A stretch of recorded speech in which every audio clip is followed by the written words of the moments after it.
Okay, so today we gonna actually change that broken downspout extender. So first of all, this one somebody has riveted that one here. So we need to get rid of that rivet. I should have loaded that thing before. So okay, we got rid of the rivets, or you just need to bore them out, and then that's how the old one looks. And then we have the new one, which actually just goes over there like so. And then we need to fix that here real quick.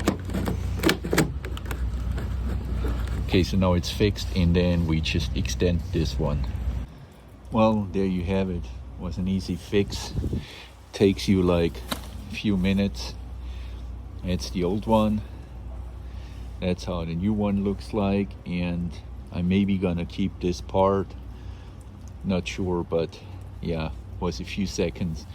The only thing here, that one was actually riveted to this sheet metal part, which I maybe consider doing again.